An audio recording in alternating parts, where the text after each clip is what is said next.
Hello everybody, welcome to law tips. आज मैं आप लोगों के लिए एक नया सेशन लाया हूं जिसमें हम लोग आज सीपीसी के कुछ इंपॉर्टेंट एमसीक्यूज़ को डिस्कस करेंगे।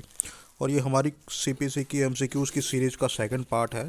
तो अगर आप लोगों को मेरे वीडियोस पसंद आ रहे हैं तो वीडियो को लाइक करें, शेयर करें, कमेंट करें, चैनल को सब्सक्राइब जरूर कर लें और बेल आइकन को जरूर प्रेस करें जिससे जब भी कोई भी नया वीडियो अपलोड हो तो उसकी नोटिफिकेशन आपको मिल जाए। तो चलिए आइए स्टार्ट करते हैं आज का सेशन। तो our first one question is decree means. Decree का क्या मतलब होता है? हमारे पास चार ऑप्शंस हैं। The statement given by the जज of the grounds of an order, formal expression of an adjudication which conclusively determines the rights of the parties. C है formal expression of any decision of a civil court and D है none of the above. तो let me tell you the answer. हमारा option B correct है। Option B answer है। Degree का मतलब होता है formal expression of an adjudication which conclusively determines the rights of the parties. मतलब पार्टीज के राइट्स को जो फाइनली एडजुडिकेट कर देता है, उस एडजुडिकेशन का जो फॉर्मल एक्सप्रेशन होता है that is called as decree. तो ये हमारा ऑप्शन बी जो है वो हमारा सही आंसर हो गया। चलिए नेक्स्ट क्वेश्चन देखते हैं। Judgment is defined under. Judgment is defined under which section. तो यहाँ पर जजमेंट का सेक्शन पूछा है, किस प्रोविजन में जजमेंट को डिफाइन किया गया है। तो let me tell you the answer. Judgment जो है वो सेक्शन 2 क्लॉज 9 ऑफ सीपीसी में डिफाइन किया गया है। तो हमारा ऑप्शन बी करेक्ट हो गया। जजमेंट की जो डेफिनेशन है वो सेक्शन 2(9) में दी गई है। तो option B is our correct answer. Next one question is judgment means. Judgment का मीनिंग क्या होता है?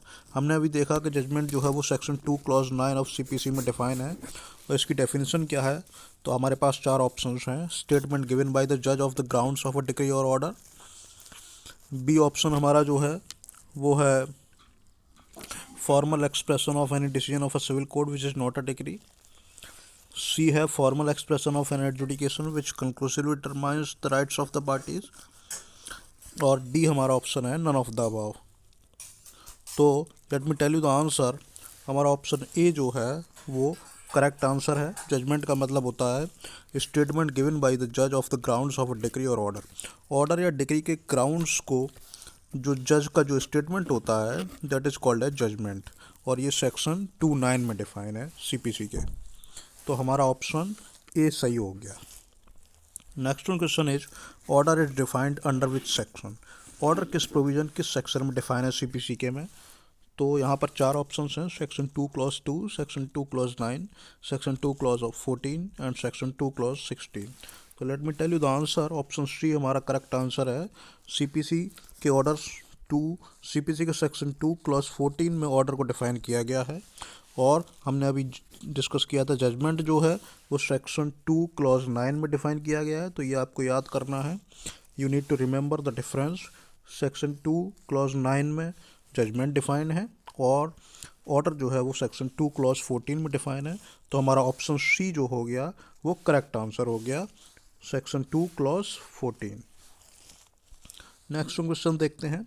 नेक्स्ट क्वेश्चन है ऑर्डर मीन्स। ऑर्डर की डेफिनेशन क्या है, मीनिंग क्या है? तो मैंने जैसे अभी आपको बताया कि ऑर्डर जो है वो सेक्शन 2 क्लॉज 14 में डिफाइन है सीपीसी के।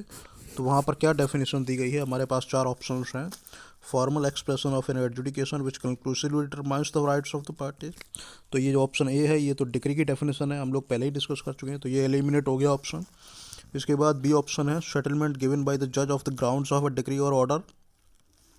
और इसके बाद है section C option formal expression of any decision of a civil court which is not a decree. And D है rules and forms content in the first schedule. तो let me tell you the answer. Order का जो meaning definition है वो section 2 clause 14 of CPC में define है। और इसका मीनिंग जो है वो ऑप्शन सी है करेक्ट एक्सप्रेशन। इसका करेक्ट आंसर जो हो गया वो ऑप्शन सी है formal expression of any decision of a civil court which is not a decree. मतलब सिविल कोर्ट के किसी भी डिसीजन का जो फॉर्मल एक्सप्रेशन होता है वो ऑर्डर होता है, लेकिन वो डिक्री नहीं होता है। तो ये हमारा ऑप्शन सी आंसर हो गया। इसके बाद नेक्स्ट क्वेश्चन है judgment debtor is defined under which section. Judgment debtor को सीपीसी के किस प्रोविजन में डिफाइन किया गया है? तो यहाँ पर चार ऑप्शंस हैं। Section 218, section 216, section 214 and section 2 clause 10। तो let me tell you the answer. Option D हमारा आंसर है, करेक्ट है। जजमेंट डेटर की जो डेफिनेशन है वो सीपीसी के सेक्शन 2 क्लॉज 10 में दी गई है। तो ये हमारा ऑप्शन डी करेक्ट हो गया। इसके बाद नेक्स्ट क्वेश्चन है जजमेंट डेटर की डेफिनेशन क्या है। जजमेंट डेटर मीन्स, तो यहाँ पर 4 ऑप्शंस दिए हुए हैं। Any person against whom a decree has been passed or an order capable of execution has been made। B option है a person who is in law represents the estate of a deceased person. C option है every officer in the service और pay of the government और remunerated by fees और commission for the performance of any public duty. और D option है any person whose favour the degree has been passed. तो let me tell you the answer. हमारा option A correct है, ये answer है। Judgement letter वो होता है जिसके अगेंस्ट कोई डिग्री पास की जाती है या फिर कोई इस तरह का ऑर्डर पास किया जाता है जो जिसका एग्जीक्यूशन कैपेबल हो। तो ऑप्शन ए हमारा आंसर हो गया। Judgment letter means any person against whom a degree has been passed और an order capable of execution has been made. तो ऑप्शन ए करेक्ट है।